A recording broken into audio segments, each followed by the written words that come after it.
is very simple, right? It is for customers who say, sometimes records get deleted, and the people who delete them should have permission to, but then later on there are questions, and there's I wish I could see what that thing looked like and so on. So the Prolecto Recycle Bin, which it is to help customers keep track of records that were deleted that they actually care about, record types that they care about. At the very simplest stage, this bundle is very simplistic in many ways. If you want to suddenly keep track of a record type that when it gets deleted, all you do is deploy this one script against that record type. So I'm going to demonstrate it here just, and let's say from now on, we want to keep track of purchase orders. You deploy the script and that's it.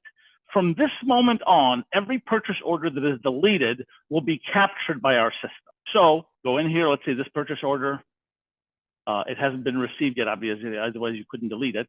But I just want to show you, and I'm going to copy this, the purchase order ID. Right, and so I'm going to delete this record. Yeah, of course, in the system. The beauty is that even if you don't do any other configurations, the system will at least have captured this record and can present it back to you. The presentation won't be pretty, but at least it has captured it. But then when you have time, you can add configuration that will make the presentation much more consistent with the real record. So for example, now that we deleted this, we can come in here into the recycle bin and say, hey, what records do we have in the recycle bin? And it says, hey, you have one purchase order and two inventory adjustments. So which purchase order?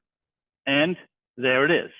Notice, it knows when the record was originally created, when it was deleted, who deleted it, and so on. So all of that is captured. And if you want to view it now, you can view it, although it's not particularly, sightly. Right? But the important thing is that the data is there. It's not organized, but it's there. Now, if you then spend some time and set up an app setting to configure how you want this thing to actually look, then when users come and view deleted records, as for example, I took some time for the inventory adjustment because our client, this is the record they were concerned about. They say, hey, our inventory sometimes just jumps like crazy and we don't know why. And we realized people are creating or deleting inventory adjustments. And so after the fact, it's very hard to explain. So now if you pull up one of these, notice it looks extremely like the original inventory adjustment, right? You can configure it so that the groups are set up the way you want. You can have multiple tabs with the columns and so on. It can look largely the way the original record. Now keep in mind that it doesn't capture everything. It captures the core record, but let's say files that were attached to it or email communication, it's not going to capture that. It is capturing the core record.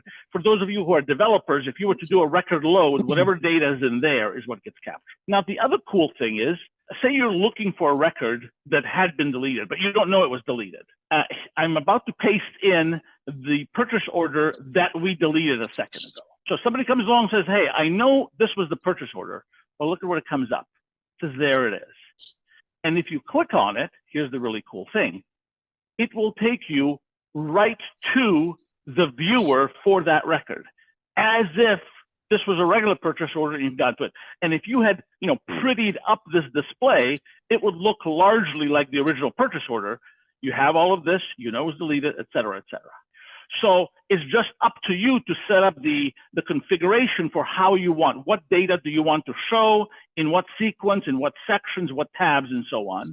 And so you can largely recreate the original look for your users of whatever record type you want. Notice also that on this list, for example, you can configure, like on inventory adjustments, I said, when I get this list, I want to see the subsidiary and posting periods of the original records. So you have control over even this list here that shows up for the menu. So that's it. Beautiful. Bundle. And I just want to say, we don't sell software, right? As you know, we give this to our clients. This is something that I think I would encourage everyone to tell your clients about this, because I think you'll find that many of them have certain record types that they would like to keep track of. It was fantastic. 100%. Really good. Yeah, it's amazing.